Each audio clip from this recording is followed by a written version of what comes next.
नमस्कार, किस्सा यूपी का देख रहे हैं आप। मैं हूं आपके साथ सबा शाहिद शेख। यूपी सरकार में मंत्री सतीश शर्मा का एक वीडियो सामने आया है जिसने बवाल खड़ा कर दिया है। दरअसल मंत्री सतीश शर्मा वीडियो में शिवलिंग के पास हाथ धोते दिख रहे हैं। इस वीडियो के जारी होने के बाद विपक्षी नेताओं ने बीजेपी नेताओं पर हमला करना शुरू कर दिया है। यहाँ तक कि स्वामी प्रसाद मौर्य जैसे नेता, जो कि हमेशा हिंदू विरोधी बयानबाजी करते हैं, वो भी सीना चौड़ा कर इस मुद्दे पर कूद पड़े हैं। इसी पर चर्चा के लिए हमारे साथ मौजूद हैं कैपिटल टीवी के एग्जीक्यूटिव एडिटर राजीव जी। राजीव जी, बहुत बहुत स्वागत है आप। धन्यवाद। स्वामी प्रसाद मौर्य जैसे नेता जो लगातार हिंदू विरोधी बयानबाजी करते आ रहे हैं, अब वो इस पे सवाल उठा रहे हैं, क्योंकि वही उठा सकते हैं जो कांग्रेस पार्टी के नेता हैं या स्वामी प्रसाद मौर्य जैसे सनातन विरोधी नेता हैं, वही सवाल उठा सकते हैं। ये सवाल ही जब नाजायज है, गलत है, ये सवाल उठाना ही उनकी नासमझी का प्रतीक है, बेवकूफ़ियों का प्रतीक है। तो फिर ऐसे कैसे कहा जा सकता है कि इन्होंने क्यों सवाल उठाया? कोई भी जो सनातन संस्कृति को जानता है, धर्म को जानता है, इस वीडियो को देखने के बाद सवाल नहीं उठा सकता, क्योंकि उसे पता है कि ये गलत काम नहीं है। ये पूरा का पूरा वीडियो सतीश शर्मा का जो सामने आया, वो कांग्रेस ने, उत्तर प्रदेश कांग्रेस ने इसे मुद्दा बनाया और इस वीडियो को दिखाते हुए कहा कि ये देखिए, ये जो हमारे भारतीय जनता पार्टी के नेता, उत्तर प्रदेश के मंत्री, जो हमेशा हिंदुस्तान, हिंदू, सनातन धर्म की बात करते हैं, उन्हें इतना भी पता नहीं है कि शिवलिंग का अर्घ वाला जो एरिया होता है, शिवलिंग के पास वो हाथ धो रहे हैं। अब कांग्रेस के इन बेवकूफ़ नेताओं को कौन समझाए कि अगर तुमने हिंदू संस्कृति को नहीं समझा, धर्म को नहीं जाना, तुम्हारे नेता पूजा करने जाते हैं, विवाद खड़ा कर देते हैं, क्योंकि उन्हें पूजा करने का शऊर नहीं है, जानकारी नहीं है। वो फर्जी जनेऊ धारी होने से हिंदू संस्कृति से जुड़ नहीं जाएंगे। और जब आरती करने जाते हैं, उन्हें पता नहीं होता है कि किस हाथ से पकड़ना चाहिए, किस हाथ को किस तरफ ले जाना चाहिए। पूजा करना, पूजे की पद्धति, ये सारी चीज़ों के बाद जानकारी ही नहीं है, तो वो कांग्रेस के नेता कैसे समझेंगे कि इसमें कोई दिक्कत नहीं है। दूसरी तरफ स्वामी प्रसाद मौर्य की बात है, वो तो हिंदू है ही नहीं। स्वामी प्रसाद मौर्य हिंदू होने का नाटक करता है इसलिए क्योंकि उसे मौर्य समुदाय का, ओबीसी का जो एक वर्ग है, उसका वोट लेना है, इसलिए अपने साथ मौर्य रखता है। और ये बौद्ध धर्म के प्रचार करने वाले लोग, सनातन धर्म का विरोध करने वाले लोग, इनको भी समझ में नहीं आया। ये भेड़ चाल जो है, आगे आगे एक भेड़ चल रहे हैं, पीछे से सारे भेड़ उसमें कूद पड़े, इनको पता ही नहीं कि ये कोई गलत नहीं है जी। हालांकि अभी लालू यादव का भी एक्स पर वीडियो वायरल हो रहा है कि वो शिवलिंग के पास हाथ धो रहे हैं, तो इस मुद्दे पर विपक्षी दलों ने क्यों चुप्पी साध रखी है? क्योंकि वो लालू यादव का वीडियो ये दिखाने के लिए है, विपक्षी दलों को, ये इन लोगों को बताने के लिए है कि देखो, लालू यादव, राबड़ी देवी, ये दोनों भी जब शिवलिंग का आच्छादन कर रहे हैं, उनकी पूजा कर रहे हैं, तो उस समय भी वो उसी के पास हाथ धो रहे हैं। ये हाथ धोना शब्द जो है, इस चीज को वो समझ नहीं पा रहे हैं। ये हाथ धोना नहीं, हस्त प्रक्षालन बोला जाता है। अगर कोई पूजा करने के लिए गया, शिवलिंग पर दूध, अर्घ, चंदन, तिलक कुछ भी चढ़ाए, उसके बाद जो हिंदू संस्कृति को जानने वाले लोग हैं, पूजा पद्धति को जानते हैं, इन सबको पता होगा कि वहां पर जब वो पूजा अर्चना करते हैं, तो उसके बाद जो वो पूरा का पूरा क्षेत्र होता है मंदिर परिसर के अंदर, जो अर्घ कहा जाता है, उस अर्घ के अंदर ही वो जो उनके हाथ में लगा हुआ होता है, पूजा से जुड़ी हुई सामग्री, उसको बाहर जाके कूड़े कचड़े या नाली के पास धोया नहीं जा सकता। इसीलिए हस्त प्रक्षालन उसी जगह पर होता है, शिवलिंग के आसपास के एरिया में, या कोई भी जो देवी देवता की मूर्ति है जहां पर पूजा की जा रही है, उसके आसपास के क्षेत्र में हस्त प्रक्षालन किया जाता है। इसीलिए इन लोगों को इस बात की जानकारी नहीं रही, और जब वीडियो सामने आया तो इन लोगों को लगा कि हाथ धोते हुए शिवलिंग के ऊपर ही हाथ धो रहे हैं। शिवलिंग और शिवलिंग के आसपास का क्षेत्र, दोनों में अंतर है।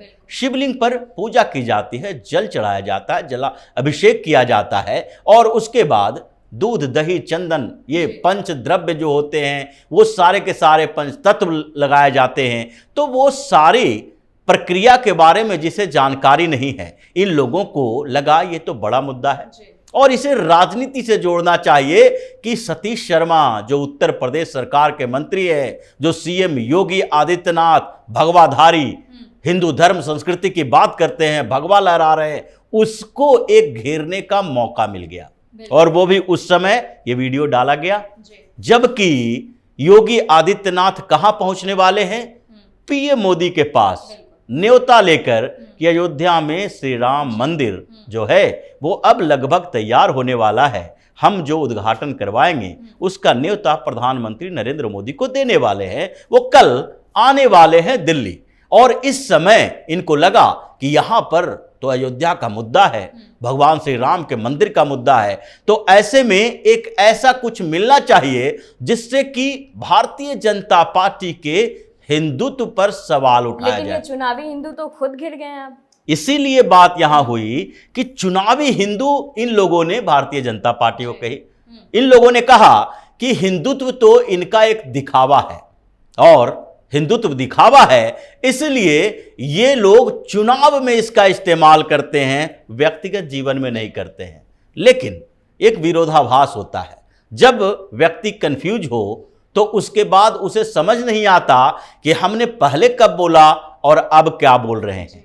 इन लोगों को इस बात का कंफ्यूजन दूर कर लेना चाहिए कि या तो तुम भारतीय जनता पार्टी को हिंदूवादी पार्टी कहना छोड़ दो, या तो फिर संघ के इशारे पर हिंदुत्व का एजेंडा भारतीय जनता पार्टी पूरे देश में चला रही है, यह बात कहना छोड़ दो, या ये कहो कि संघ भी हिंदुत्व की बात नहीं करता, हिंदू संस्कृति की बात करने वाले संगठन नहीं है, बल्कि वो उसका दिखावा करता है, ये बात कह लो। या फिर ये तुम मान लो कि ये लोग चुनाव में हिंदुत्व का केवल इस्तेमाल करते हैं। दोनों बातें एक साथ नहीं चल सकती। एक तरफ कहते हो ये दक्षिणपंथी पार्टी है, हिंदुत्व की पार्टी है, सिर्फ हिंदुओं के लिए देखती है, हिंदुओं के बारे में सोचती है, दूसरी तरफ ये कहते हो कि ये हिंदुत्व तो इनका दिखावा है। तो दोनों में कंट्राडिक्शन है, विरोधाभास है, और विरोधाभास जब व्यक्ति के अंदर हो, पार्टी के अंदर हो, तो इसका मतलब है कि उसके नाश का समय,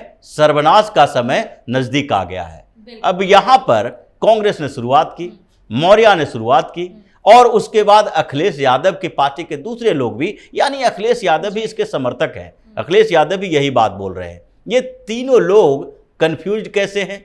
स्वामी प्रसाद मौर्य की जहां तक बात है, ये तो सारी पार्टियों में विचरण करके चले आए हैं, बसपा से भारतीय जनता पार्टी की तरफ। भारतीय जनता पार्टी में जब 5 साल तक स्वामी प्रसाद मौर्य थे और जब ये मांग कर रहे थे कि हमको भी डिप्टी सीएम बनाओ, आखिरकार केशव प्रसाद मौर्य और हम बड़े हैं, हमने पहले मौर्य की राजनीति की है, ओबीसी की राजनीति की है, मायावती के समय में हमारा बड़ा भोकाल रहता था, बहुत बड़े नेता हुआ करते थे, तो इसलिए हमें डिप्टी सीएम बनाओ। तो उस समय इन्हें नहीं लगता था कि भारतीय जनता पार्टी हिंदुत्व की राजनीति करती है।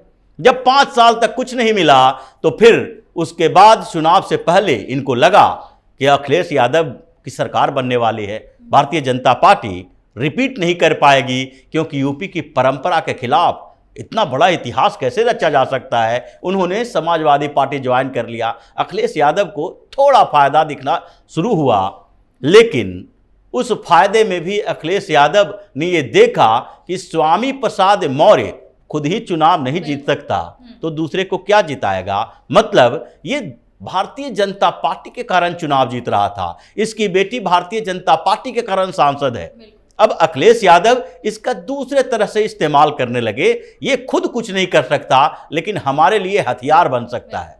और इसलिए स्वामी प्रसाद मौर्य लंबे समय से वही राजनीति कर रहा है कि हिंदू दलित विरोधी है, हिंदू धर्म जो है वो ओबीसी के विरोधी है, हिंदू धर्म के पवित्र स्थलों के बारे में, हिंदू धार्मिक ग्रंथों के बारे में, रामचरितमानस के बारे में, ये सब के बारे में इन्होंने बोलना शुरू कर दिया। लेकिन उसके लिए इसके खिलाफ कई मामले भी चल रहे हैं। और जहां तक कांग्रेस का सवाल है, कांग्रेस ने अभी अभी नया अध्यक्ष बनाया, प्रदेश अध्यक्ष अजय राय को। ये भी काशी के हैं, वाराणसी के हैं, बाहुबली है, और ये भारतीय जनता पार्टी से ही कांग्रेस में आए, भारतीय जनता पार्टी से घूमता हुआ। ये जो विचरणशील प्राणी हैं, ये लोग हर पार्टियों में अपना अपॉर्चुनिटी देखते रहते हैं। जब वाराणसी से टिकट नहीं दिया गया लोकसभा के, तो वो भारतीय जनता पार्टी छोड़ दिया। उसके बाद कांग्रेस में आए। अब कांग्रेस से 2 बार चुनाव लड़वाया जा रहा है पीएम मोदी के खिलाफ। क्या हो गया? अजय राय को कोई अपॉर्चुनिटी नहीं मिली। अब देख रहा है कि भारतीय जनता पार्टी को हिंदुत्व के माध्यम से घेरे। ये उसी तरह की बात है कि जिसके पास पहले से दिव्यास्त्र है, उसको दिव्यास्त्र के उपयोग के लिए तुम उकसा रहे हो।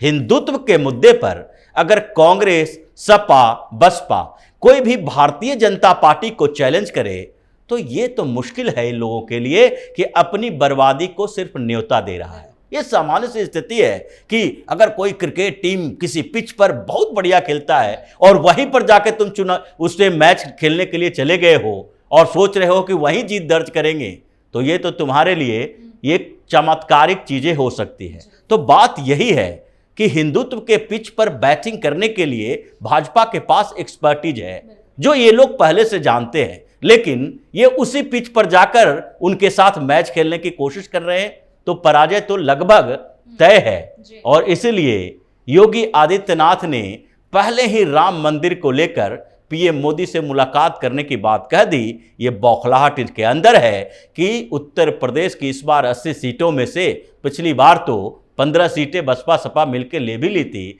इस बार तो 5 सीटें भी पूरा विपक्षी गठबंधन नहीं ले पाएगी। और यही कारण है कि ये लोग पूरी तरीके से कंफ्यूज हो गया है और उस कंफ्यूजन में अब इनका विनाश होने वाला है। बिल्कुल, इन तमाम जानकारियों के लिए आपका बहुत बहुत धन्यवाद। धन्यवाद। तो देखा आपने विपक्ष किस तरह से सत्ताधारी पार्टी बीजेपी को भूलने में लगा है। लेकिन ऐसे में सवाल तो ये उठता है कि जिन्हें खुद सनातन धर्म के बारे में कुछ नहीं पता, सनातन धर्म की संस्कृति के बारे में नहीं पता, जो लोग अक्सर सनातन विरोधी बयानबाजी करते रहते हैं, वो किसी को सनातन धर्म के बारे में क्या बताएंगे। हालांकि विपक्ष इस मुद्दे पर सरकार को घेरने की कोशिश कर रहा था, लेकिन विपक्ष की ये चाल उल्टी पड़ गई है और वो खुद अब सवालों के कटघरे में आ गया है। फिलहाल के लिए किस्सा यूपी का में इतना ही। देखते रहिए कैपिटल टीवी उत्तर प्रदेश। नमस्कार।